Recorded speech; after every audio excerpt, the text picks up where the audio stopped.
नमस्कार. संघर्ष वृत्तवाहिनीमध्ये आपलं स्वागत. घेऊया ठाणे आणि आसपासच्या परिसरामधील घडणाऱ्या महत्त्वाच्या घडामोडींचा आढावा. गुरुवर्य धर्मवीर आनंद दिघे साहेबांनी सुरू केलेल्या टेंभीनाका येथील नवरात्र उत्सव सध्या जल्लोषात उपमुख्यमंत्री एकनाथ शिंदे यांच्या पुढाकाराने सुरू आहे. जय अंबे मा सार्वजनिक धर्मादाय विश्वस्त संस्थेच्या वतीने या उत्सवाचे योग्य नियोजन करण्यात येत आहे. नवसाला पावणारी भक्तांच्या हाकेला धावणाऱ्या मातेच्या दर्शनाकरिता भाविक भक्त लांबून येत असतात. नुकतेच अंबा माता दुर्गेश्वरीची मनोभावे पूजा महाआरती या ठिकाणी करण्यात आलेली आहे. महाआघाडीच्या जिल्हा संघटिका माजी महापौर मीनाक्षी शिंदे यांनी देवीची मनोभावे पूजा अभिषेक व आरती केली. यावेळी उपजिल्हा संघटक वंदना डोंगरे, माजी उपमहापौर पल्लवी पवन कदम तसेच माजी नगरसेविका मालती रमाकांत पाटील, साधना जोशी, एकता भोईर, पूजा गणेश वाघ, माजी नगरसेविका तसेच महिला आघाडीचे सर्व पदाधिकारी कार्यकर्ता महिला वर्ग मोठ्या संख्येने येथे उपस्थित होता.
सर्व नागरिकांना आवाहन करण्यात येत आहे की सध्या डासांमार्फत पसरणाऱ्या डेंग्यू या आजाराचा प्रसार रोखण्यासाठी प्रत्येकाने पुढील प्रमाणे कार्यवाही करावी. डेंग्यू आजार एडिस इजिप्ती हा डास चावल्याने होतो. या डासांची पैदास साचलेल्या किंवा साचवलेल्या स्वच्छ पाण्यामध्ये होते. 8 दिवसांपेक्षा जास्त दिवस पाणी उघडे व साचून राहिल्यास त्यात डास अंडी घालतात. अंड्यांच्या अळ्या तयार होऊन पुढे डास तयार होतात. यासाठी आपल्या घरातील पाणीसाठे उदाहरणार्थ बॅरल्स, पिंपे, टाक्या, हौद, रांजणे इत्यादी दर आठवड्याला रिकामे करून घासून पुसून कोरडे करून पुन्हा भरावे. 1 दिवस कोरडा दिवस म्हणून पाळावा. पाणी साठ्यांना घट्ट झाकणे बसवावीत किंवा जुनी साडी, चादर, धोतर यांनी बांधून झाकून ठेवावीत, म्हणजे डास त्यात जाऊन अंडी घालणार नाहीत. घराच्या गच्चीवर, आजूबाजूला, अंगणात कोठेही पाणी साचू देऊ नये. भंगार सामान उघड्यावर टाकू नये. उदाहरणार्थ टायर्स, प्लास्टिक सामान, कुंड्या, टाकाऊ वस्तू इत्यादी. अशा सामानात पावसाचे पाणी साठून त्यात डेंग्यूच्या डासांची पैदास होते. घरातील कूलर्स, फ्रीजच्या पाठीमागील ट्रे हे देखील वेळोवेळी कोरडे करावेत. लक्षात ठेवा, नुसत्या फवारणीने डास घनता कमी होत नाही, तर त्यासाठी डास पैदास ठिकाणे नष्ट करणे ही आपल्या सर्वांची जबाबदारी आहे. कोणताही ताप अंगावर न काढता जवळच्या शासकीय रुग्णालयात मोफत औषधोपचार घ्या. अशा प्रकारे नागरिकांनी सहकार्य केल्यास डेंग्यूचा प्रसार रोखणे सहज शक्य आहे.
ठाणे शहरातील सर्वात मोठ्या रासरंग 2025 नवरात्र उत्सवाला यंदाच्या वर्षी देखील मोठ्या जल्लोषात सुरुवात झालेली आहे। महाराष्ट्र राज्याचे उपमुख्यमंत्री एकनाथ शिंदे यांच्या मार्गदर्शनाखाली क्रीडाई MCHI ठाणे आणि धर्मवीर आनंद दिघे प्रतिष्ठानच्या वतीने ठाण्यातील रेमंड मैदानावरती 22 सप्टेंबरपासून 1 ऑक्टोबरपर्यंत ठाणेकरांना नवरात्र उत्सवानिमित्त रास गरब्याची मेजवानी मिळणार आहे। क्रीडाई MCHIचे अध्यक्ष सचिन मिरानी आणि माजी अध्यक्ष जितेंद्र मेहता यांच्या व सहकाऱ्यांच्या मदतीने हा नवरात्र उत्सव रासरंग 2025 मोठ्या आनंदात आणि जल्लोषामध्ये सुरू आहे। नवरात्र उत्सवाच्या रासरंगाच्या 10 दिवस चालणाऱ्या कार्यक्रमामध्ये प्रसिद्ध सेलिब्रिटी गायक श्रीराम अय्यर, तालवादक मेहुल गंगर, गायक अंबर देसाई, कविता राम, तेजदान गडवी, शीतल बारोट यांची रंगतदार मैफिल गरबा रसिकांना उत्सवामध्ये अनुभवता येणार आहे। काल या ठिकाणी विशेष मुलांकरिता गरबा उत्सवाचं आयोजन करण्यात आलेलं होतं। ठाणे शहरातील विविध दिव्यांग मुलांनी या स्पर्धेमध्ये सहभाग घेतला। सोबतच पालकांनी देखील या स्पर्धेमध्ये सहभागी होऊन या गरब्याचा आनंद घेतला। विशेष मुलांच्या संस्थेमधील विशेष मुलं या रास गरब्यामध्ये सहभागी झालेली पाहायला मिळाली, तर त्यांना आकर्षक बक्षिसं देखील या ठिकाणी देण्यात आली। 2025 मध्ये गरबा रसिकांचा आनंद द्विगुणित होत आहे। त्यामुळे मुंबई ठाण्यातील अव्वल गरबा उत्साहात रासरंगाचा समावेश झाला आहे। तर ठाणे, मुंबई व आजूबाजूच्या शहरातील नागरिक रासरंगाच्या ह्या कार्यक्रमात मोठ्या संख्येने उपस्थित राहून कार्यक्रमाची शोभा वाढवावी असं आवाहन आयोजकांच्या वतीने करण्यात आलेलं आहे।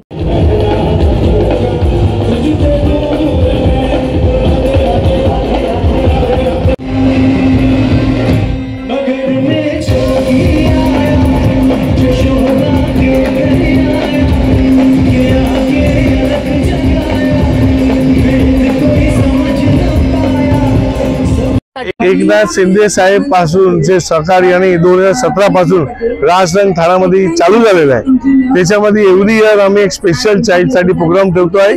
शिंदे साहेबचा खास आग्रह आहे की आपले जो स्पेशल चाइल्ड आहे त्याच्यासाठी काय करायला पाहिजे। त्याला एवढा मोठा मैदान भेटत नाही, एवढी सगळी संघटना एवढं आयोजन भेटत नाही, तो त्याच्यासाठी खास कार्यक्रम आम्ही एव्हरी इयर एक दिवस ठेवतो आहे। आज 24 तारीखला आपण ठेवलेला आहे। सगळे 350 ते 400 मुले 12 स्कूल से आलेले आहे। त्याला आम्ही नाश्ता देणार, आरामशीर त्याला ऑर्गनाइज केलेला आहे, त्याच्यासाठी सगळी सगवड आहे। तो त्याला आपण शुभेच्छा देतो आणि एव्हरी इयर असाच कार्यक्रम आम्ही चालू ठेवणार। गरबा व दांडिया रसिकांचे ठाण्यातील सर्वात प्रसिद्ध आणि आवडते ठिकाण म्हणजे संकल्प प्रतिष्ठानचा संकल्प दांडिया उत्सव। हा उत्सव संपूर्ण महाराष्ट्रभर प्रसिद्ध आहे। संकल्प प्रतिष्ठान म्हणजे उत्सव आणि परंपरा जपणारे एक अनोखे नातं। संकल्प प्रतिष्ठानतर्फे विविध सण उत्सव हे समाजातील घटकांना एकत्रित आणून गुण्यागोविंदाने साजरे केले जातात। माजी आमदार शिवसेना उपनेते रवींद्र फाटक यांच्यातर्फे आयोजित आपला दांडिया संकल्प दांडियाचा 3रा दिवस आनंदात जल्लोषात अतिशय उत्साहात संपन्न झाला। यावेळी दांडिया रसिकांनी मोठ्या संख्येने सहभागी होऊन या उपक्रमाचा आनंद घेतलाय। संकल्प प्रतिष्ठान आयोजित संकल्प दांडिया 2025 यंदाचे हे 20वे वर्ष असून दररोज बेस्ट फिमेल आणि मेल अशी स्पर्धा येथे सोशल मीडियावरती आयोजित करण्यात आलेली आहे। यामध्ये भरघोस असा प्रतिसाद जो आहे तो या ठिकाणी लाभत आहे। अनेक गरबाप्रेमी या स्पर्धेमध्ये सहभागी होऊन आकर्षक बक्षिसांचा आनंद घेत असल्याचं पाहायला मिळालंय। या कार्यक्रमाच्या प्रसंगी प्रसन्नजीत कोसंबी, अनुष्का शिकतोडे यांची गरबा गीते, हजारो गरबाप्रेमींची अखंड ऊर्जा यामुळे गरब्याची रंगत वाढलेली पाहायला मिळाली। सिंगम फेम सुप्रसिद्ध अभिनेते विनीत शर्मा, सुप्रसिद्ध अभिनेत्री वारिना हुसे, सन मराठीवरील मालिका सखा माझा पांडुरंगाचे कलाकार स्वराली खोमने, शैला कानेकर यांच्या आगमनाने या उत्सवाचा आनंद द्विगुणित झाला होता।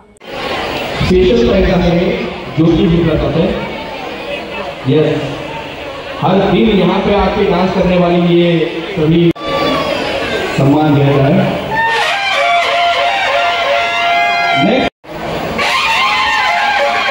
ये कंबाइन अवार्ड नहीं है, हाँ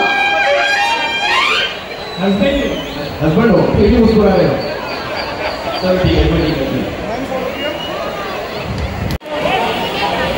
देखो भैया हमें ना जिंदगी में आगे बढ़ना है, पीछे नहीं, आप थोड़ा आगे आइए। हाँ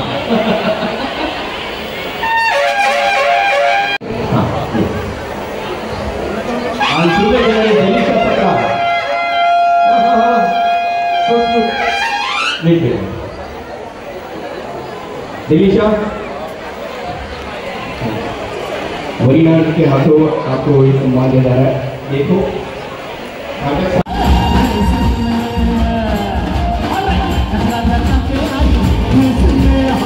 Yes.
नवयुग मित्रमंडळ नवरात्र उत्सवाच्या तिसऱ्या दिवशी आमदार निरंजन डावखरे यांची उपस्थिती लाभली। या उत्सवाअंतर्गत या ठिकाणी देवीची मनोभावे पूजा करण्यात आली। जनसेवा हीच ईश्वर सेवा हे ब्रीदवाक्य अंगीकारून नवयुग मित्रमंडळ आमरे कॅन्सर केअर ट्रस्ट यांच्या माध्यमातून या ठिकाणी माजी नगरसेविका स्नेहा आमरे, समाजसेवक रमेश आमरे यांच्या पुढाकाराने गेल्या 2 दशकाहून अधिक काळ या ठिकाणी विविध कार्यक्रम राबवित हा उत्सव येथे साजरा केला जातोय। 21व्या वर्षात या उत्सवाने आता पदार्पण केलेलं आहे।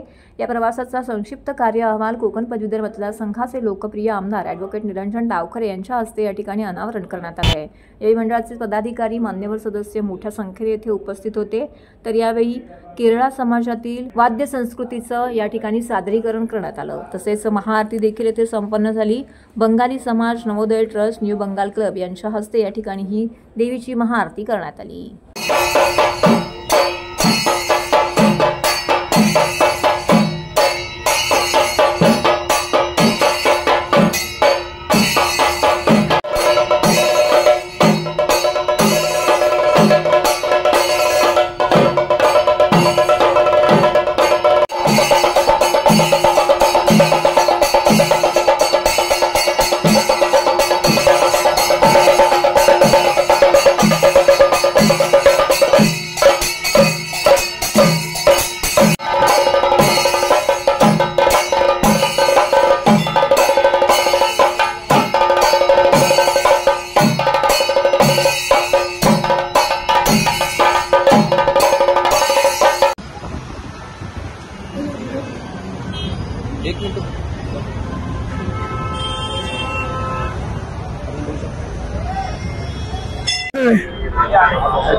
आज या इकडे नवरात्रीच्या पावन पर्वामध्ये नवयुग मित्रमंडळाच्या माध्यमाने दरवर्षी या इकडे नवरात्र उत्सव हा साजरी केला जातो आणि आज या कार्य अहवालाचं प्रकाशनही या इकडे झालेलं आहे।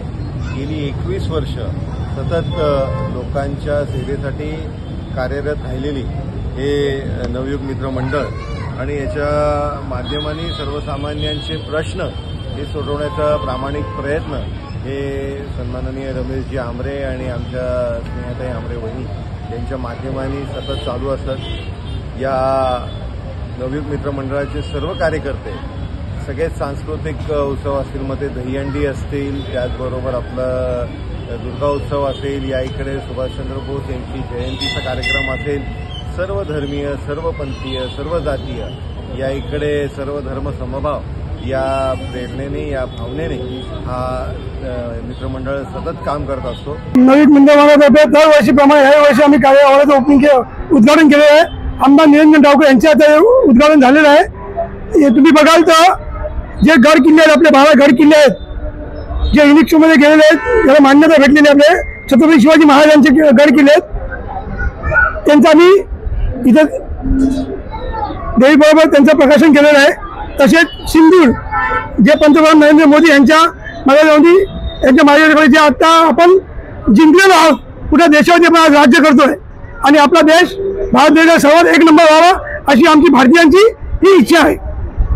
या कार्यावर बघा तुम्ही की दरवर्षीप्रमाणे जो आमचा लेखाजोखा आहे तो आम्ही आज मांडलेला आहे। आमचे पदाधिकारी असतील जे गेल्या सातत्याने आमचे पदाधिकारी नवयुग मित्रमंडळासाठी सातत्याने काम करतात।